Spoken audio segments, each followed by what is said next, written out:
뜰한지기 인사드립니다. 오늘도 정말 수고 많으셨습니다. 오늘 제가 여러분께 읽어드릴 책은 현덕님의 나비를 잡는 아버지입니다. 작가 현덕님은 1909년 서울 삼청동에서 태어났습니다. 1938년 조선일보 신춘문예 남생이가 1등으로 당선되면서 정식으로 등단을 하게 됩니다. 대표적인 작품으로는 동화집 포도와 구슬, 토끼 삼형제, 그리고 소년 소설집 집을 나간 소년, 소설집으로 남생이와 수학의 날이 있습니다. 자, 그럼 이제 이야기 속으로 들어가 보도록 하겠습니다. 나비를 잡는 아버지. 항운의 종로로 방향을 돌리고 달린다 버스는 명랑스럽게. 건드러진 노래소리가 푸른 언덕을 넘어온다. 바우는 송아지를 뜯기며 밤하늘 그늘에 앉아 그림 그리는 책을 펴들었다. 송아지가 움직이는 대로 자리를 옮아 앉으며 옆으로 풀을 뜯는 송아지 모양을 그리느라 열심히 들여다보고 연필을 놀리고 하더니 잠시 멈추고 귀를 기울인다.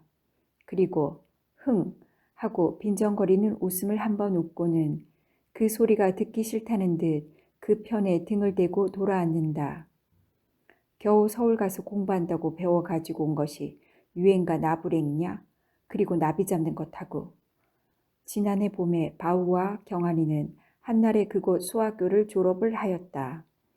그리고 경한이는 서울로 상급 학교를 가고 바우 자기는 집에서 꾸벅꾸벅 땅이나 파며 있지 않으면 아니 될 때 바우는 무척 슬퍼하고 억울해하고 따라서 경한이를 부러워도 하였다.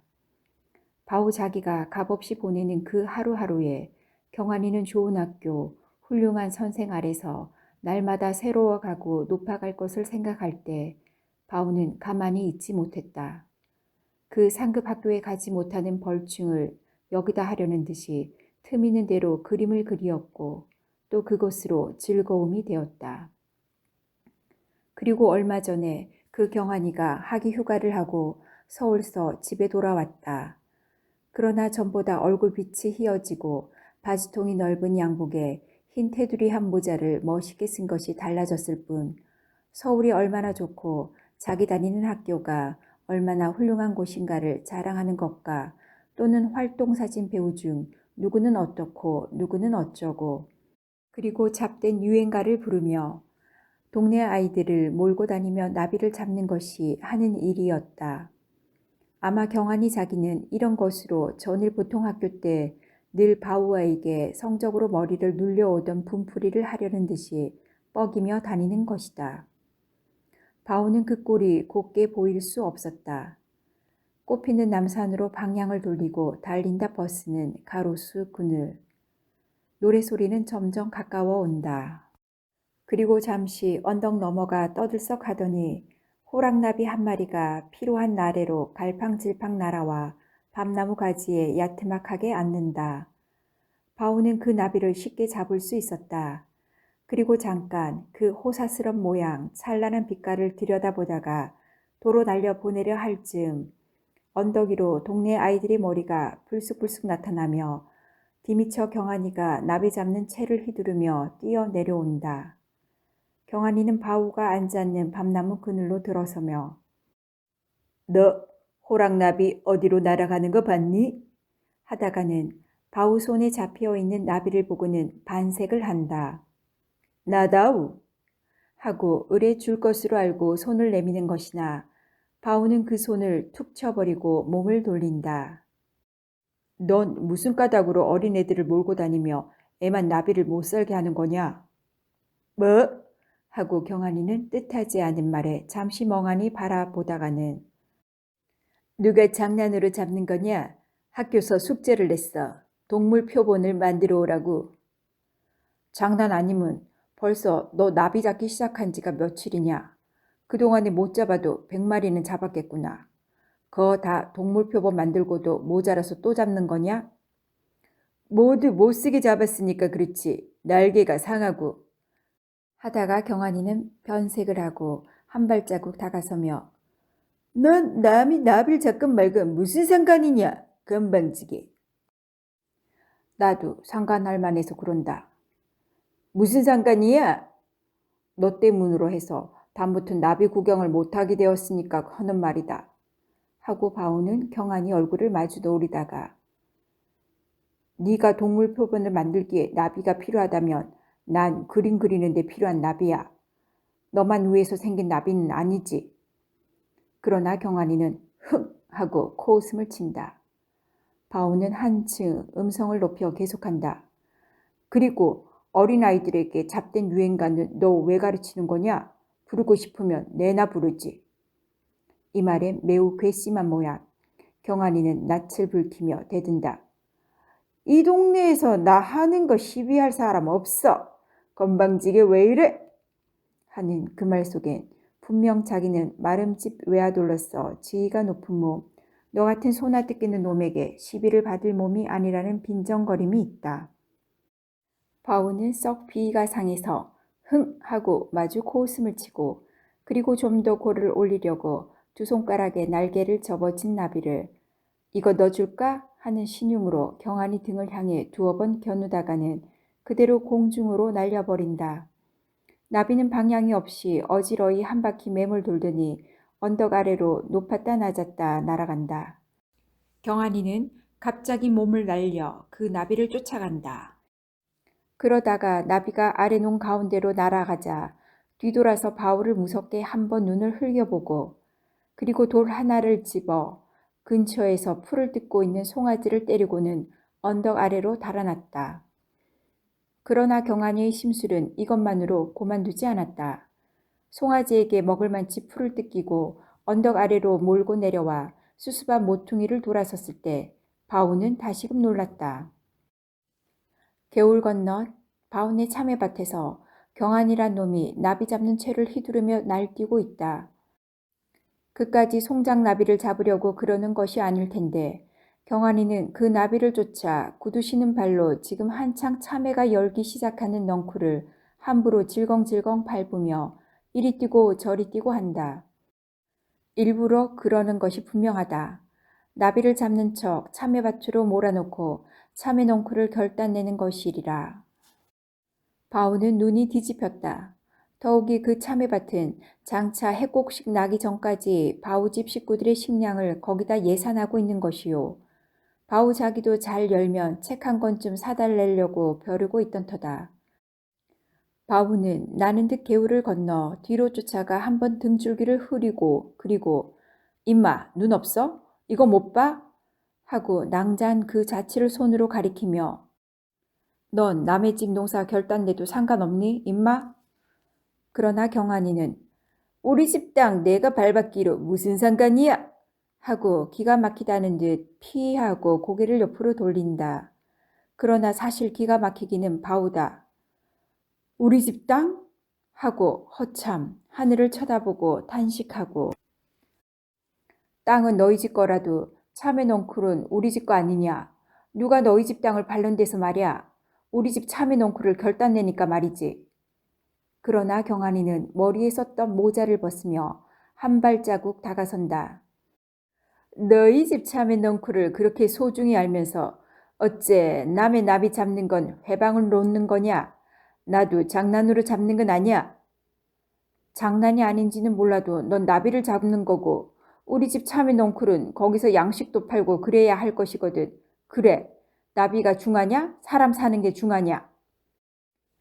바오는 팔을 저어 신용하며 어느 것이 소중하냐고 턱을 대는데 경한이는 나도 거기 학교 성적이 달린 거야 하고 피하고 업신여기는 웃음을 짓더니 너희 집 집안 살림을 내가 알게 뭐냐 하고 같은 웃음으로 좌우를 돌아본다. 개울 건너 길가에 동네 아이들이 모여 서 있고 그 뒤로 지게를 진 어른들도 서 있다. 바오는 낯이 화끈 달았다. 뭐 임마? 하고 대뜸 상대의 멱살을 잡고 그래서 남의 참외밭 결단 내는 거냐? 나빈 우리 집 참외밭에만 있고 다른 데는 없어 임마? 경환이는 멱살을 잡히고 이리저리 목을 저으며 이게 유도 맛을 보지 못해 이래. 너 다 그랬니? 다 그랬어? 하고 으르다가 날래기에 궁둥이를 들이대고 팔을 낚아 넘겨치려 하나 원체 나무통처럼 버티고 서 있는 바우의 몸은 호리호리한 경환의 허리심으로는 꺾이지 않았다. 도리어 바우가 슬쩍 딴죽을 걸고 밀자 경환이 자신이 쿵 나둥그러졌다. 그러나 쓰러졌다가 다시 일어설 때 경환이는 손에 돌을 들고 그리고 얼굴에 울음을 만들고는 이 자식아! 남 나비 잡는 사람 왜 때리고 해방을 놓는 거야? 왜? 하고 비겁하게 돌든 손을 머리 위로 쳐들어 겨누는 것이다. 결국 싸움은 이때껏 아이들 등 뒤에서 입을 벌리고 서서 보고만 있던 동네 어른 하나가 성큼성큼 개울을 건너가 사이를 뜯어놓고 그리고 경환이를 참외밭 밖으로 이끌어 나간 것으로 끝났다. 그러나 경환이가 손목을 이끌려가면서 연회 뒤를 돌아보며 어디 두고 보자고 벼르던 그 말이 허사가 아니었다. 바우가 자기 집 장독간 앞에서 벌통을 들여다보고 앉아 있는데 경환이 집에서 부엌 심부름을 하는 계집아이가 왔다. 바우는 까닭없이 가슴이 성크름했다. 바우 어머니 집에 있수? 하고 계집아이는 안방과 부엌을 기웃거리다가 마당에 서 있는 바우를 보고 너 우리 집 서울 학생 때렸니? 하고 쳐다보다가 대답이 없으니까 너 야단났다. 우리 집 아씨가 막 역정이 나서 너희 어머니 불러오래 얘. 마침 우물에서 돌아오는 바우 어머니를 보고 계집아이는 다시 한번 그 말을 옮겨 들려주며 함께 문 밖으로 사라졌다. 난 잘못한 거 없으니까 하면서 바우는 가슴이 두근거리었다. 일 없이 뒷곁으로 갔다 마당으로 나왔다 하며 어머니가 돌아올 때를 기다리면서 조마조마해야 한다. 먼저 아버지가 뒷밭에서 돌아왔다. 이마살을 찌푸린 얼굴로 아버지는 기색이 좋지 못하다. 호미를 마당 가운데 던지더니 아버지는 갑자기 큰 소리를 냈다. 참외밭에서 누구하고 싸웠니? 바우는 벌통 앞에 돌아 앉아서 말이 없다. 너도 눈 있거든 참외밭에 좀 가봐. 넝쿨 하나고 성한 게 있나 임마. 그 밭에 도지가 얼만지 아니? 벼로 10마리야. 참외는 안 돼도 낼 것은 내야지. 그리고 허구한 날 먹을 건 먹어야지. 그런 걱정은 없고 임마. 참외밭에서 싸움이 뭐냐 싸움이. 바우는 벌통 앞에서 일어서며 볼멘 소리로 누가 싸웠나? 경환이가 나비를 잡는다고 참외밭에서 막 넝쿨을 밟길래 말린 거지. 그러나 아버지는 1층 음성을 거슬렸다. 내가 뭘 했어? 참외밭 근처서 멀리 떠나지 말고 지키랬지. 그놈의 그림책 이리 내놔라. 그것만 잡고 앉았으면 정신없다가 참외밭을 결단내는 것도 몰랐지 임마. 하고 그 그림책을 찾는 것처럼 두리번거리고 뒷곁으로 가며 아버지는 혼자말로 서울 가서 공부한 것이 나비 잡는다고 남의 집 참외밭 결단내는 거냐고 중얼중얼 울타리에서 호박잎을 따고 있다. 아마 부러진 참외 넝쿨을 그것으로 이어보려는 것이리라. 조금 후 아버지는 호박잎을 따가지고 나오며 너희 어머니 어디 갔니? 그러나 바우는 경환이 집에서 어머니를 불러갔다는 말은 아니 나왔다. 묵묵히 바우는 대답이 없다. 하지만 아버지는 더 묻지 않아도 좋았다. 바로 그 어머니가 상기한 얼굴로 대문을 들어섰다. 어머니는 다짜고짜로 바우에게로 달려가 등줄기를 후리고는 자식이 어떻게 했으면 어미 망신을 그렇게 시키니? 어서 나비 잡아가지고 가서 빌어라, 빌어. 그리고 아버지를 향하고는 당신도 가보. 바깥 사랑에서 부릅디다. 아버지는 어리둥절하여 바우와 어머니를 번갈아 쳐다보다가 어떻게 된 일이냐? 응? 그러나 어머니는 바우를 향해서만 또 남납을 잡거나 말거나 내버려 두지. 어줍잖게 다니며 회방을 놓는 거냐? 누가 해방을 놓았나? 남의 참외밭에 들어가 그러길래 못하게 말린 거지. 네가 밤나무골 언덕에서 손에 잡았던 나비까지 날려보내며 뭐라고 그랬다는데 그래. 그리고 어머니는 경환이 집 안주인이 꾸중꾸중 하더라는 것. 그리고 바우가 나비를 잡아가지고 와서 경환이에게 빌지 않으면 내년부턴 땅 얻어 붙일 생각을 말라더란 말을 옮기며 또 바우에게 어서 나비 잡아가지고 가서 빌어라. 빌어. 아버지는 연에 끙끙 땅이 꺼지는 못마땅한 소리로 뒷짐을 지고 마당을 오락가락하며 무섭게 눈을 흘겨 바울을 본다. 그리고 바울은 어머니가 등을 미는 대로 부엌으로 뒷곁으로 피하다가는 대문 밖으로 나갔다. 그러나 담 밑에 붙어 서서 움직이지 않는 바울을 어머니는 쫓아나와 다조진다. 이렇게 고집을 부리고 안 가면 어떡할 셈이냐? 땅 떨어져도 좋겠니? 너도 소견이 있지. 그러나 바울은 어슬렁어슬렁 길로 나가더니 우물 앞 정자나무 앞에 이르자 걸음을 멈추고 그리고 동네 노인들이 장기를 두고 앉았다는 것을 넋을 놓고 들여다보고 섰다. 장기가 2캐가 끝나고 3캐가 끝나고 모였던 사람이 헤어져도 바울은 자리를 뜨지 않는다.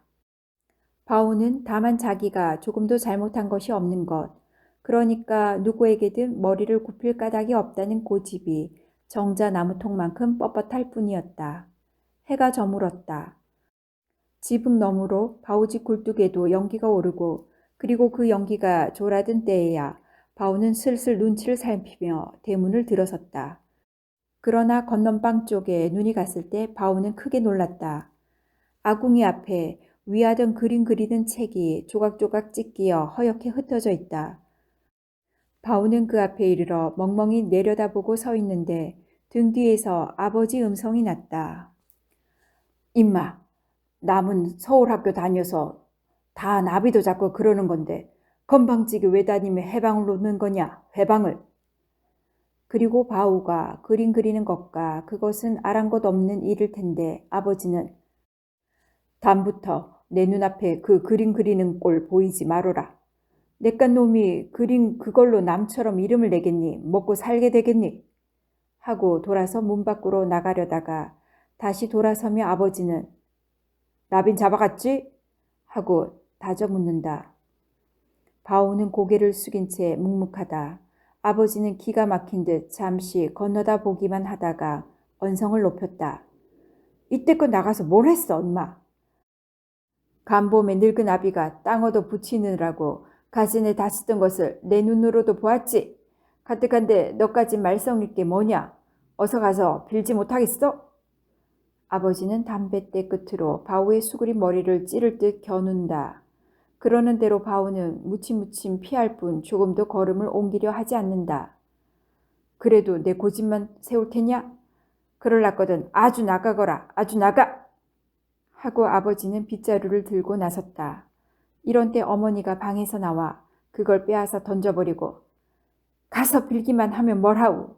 나빌 잡아가야지. 그리고 지금은 어두워서 잡겠수? 내일 잡아가라지. 그리고 어머니는 바우의 등을 밀며 어서 올라가 저녁이나 먹어라. 하지만 아버지는 여전히 못마땅한 눈으로 흘겨보며 저런 놈 저녁은 먹여 뭘해. 아주 내쫓으라니까 그래. 하고 자기가 먼저 문 밖으로 나간다. 어머니는 그 아버지가 들어오기 전에 어서 저녁을 먹으라고 권한다. 그러나 바오는 서 있는 자리에 그대로 고개를 숙이고 어머니가 달릴수록 더 짜증만 낸다. 한종일 아버지 어머니에게 애매한 미움을 받고 또 그림책을 찍기 요구한 그 억울한 감이 가슴속에 벅차 다른 무엇이 들어갈 여지가 없었다. 이튿날 아침이다. 건넌방 모퉁이서 바오는 아버지와 얼굴이 마주쳤다. 아버지는 어제와 다름없는 그 얼굴, 그 음성으로 부엌에서 아침을 짓는 어머니를 향해 소리쳤다. 오늘도 저놈이 제 고집만 세우고 나비를 잡아가지 않거든 밥 주지 말어. 그리고 바울을 향해서는 오늘은 나비를 잡아가지고 가봐야 하지. 그러지 않으려거든 영 집에 들어올 생각 말어라 임마. 그 아버지가 보이지 않는 곳에 이르자 어머니는 부엌에서 나와 작은 음성으로 바울을 달랜다. 아버지 속상하시게 하지 말고 오늘은 나비를 잡아가지고 가봐라. 땅이 떨어지거나 하면 너는 좋겠니? 생각해봐라. 바우는 여전히 말이 없다. 어머니는 그것을 바우가 순종하는 뜻으로 여긴 모양 부엌에서 아침을 차리기에 분주하였다. 얼른 밥 차려줄게. 먹고 나가봐. 그러나 바우는 어머니가 밥상을 날라오기 전에 자기가 먼저 슬며시 집 밖으로 나갔다. 밥을 10끼를 굽는 한이 있더라도 그 경환이 앞에 나비를 잡아가지고 가서 머리를 숙이기는 무엇보다 싫었다. 아들의 그만한 체면쯤 보아줄 줄 모르고 자기네 요구만 고집하는 아버지가, 그리고 어머니까지 바오는 무척 약속했다. 노여웠다. 바오는 동구박 아랫마을로 가는 길가 축동, 버드나무 그늘 밑을 고개를 숙여 생각에 잠기며 걷는다. 아침부터 요란스레 매미는 울고, 그리고 속상하게 눈에 보이는 것은 여기저기 풀 위로 너울거리는 나비다. 바오는 그 나비를 피해 가는 듯 문득 걸음을 바꿔 뒷산으로 올라갔다. 거기서 바오는 일상 하던 버릇으로 풀을 베어 널고 그 위에 벌렁 나둥그러져 하늘을 쳐다본다. 집에서보다 갑절 어버이에 대한 야속함과 노여움이 사무친다. 아버지 말대로 정말 집을 나오고 말까? 그러면 아버지도 뉘우칠 때가 있겠지. 그리고 서울 같은 도회로 나가서 어떻게 고학이라도 해볼까? 바오는 정말 그렇게 해볼 것처럼 벌떡 일어선다. 그리고 걸음 걸리는 대로 따라 산 아래로 내려간다. 산 중턱쯤 이르렀다. 건너다 보이는 맞은편 언덕을 넘어 메밀밭 두덩에 허연 사람의 그림자가 엎드렸다 일어섰다 하며 무엇을 쫓는 모양으로 움직인다. 흥! 경환이 저놈이 또 나비를 잡는구나. 하고 바우는 입가에 업신여기는 웃음을 짓는다. 산을 또 좀 내려와 바라볼 때 경환이로 본 그것은 어른이 분명했다. 흥! 경환이란 놈이 저희 집 머슴을 시켜 나비를 잡게 하는구나. 그리고 바우는 또 한 번 같은 웃음을 웃는다. 바우는 산을 내려와 맞은편 언덕 위로 올라섰다. 그리고 가까운 거리에서 메밀밭을 내려다 보았을 때 그는 놀라 입을 다물지 못했다. 경환이 집 머슴으로 본 사람은 남 아닌 바로 자기 아버지였다. 아버지는 농잎을 벗어들고 나비를 쫓아 엎드렸다 일어섰다 하며 그 똑똑치 못한 걸음으로 밭두렁을 지척지척 돌고 있다. 바오는 머리를 얻어맞은 듯 멍하니 아래를 바라보고 서 있다. 그러다가 갑자기 언덕 모래 비탈을 지르르 미끄러져 내려가며 그렇게 빠른 속력으로 지금까지 잠겨 있던 어두운 마음에서 벗어나 그 아버지가 무척 불쌍하고 정답고, 그리고 그 아버지를 위하여서는 어떠한 어려운 일이든지 못할 것이 없을 것 같고, 바오는 울음이 되어 터져 나오려는 마음을 가슴 가득히 참으며 언덕 아래 메밀밭을 향해 소리쳤다. 아버지! 아버지! 아버지!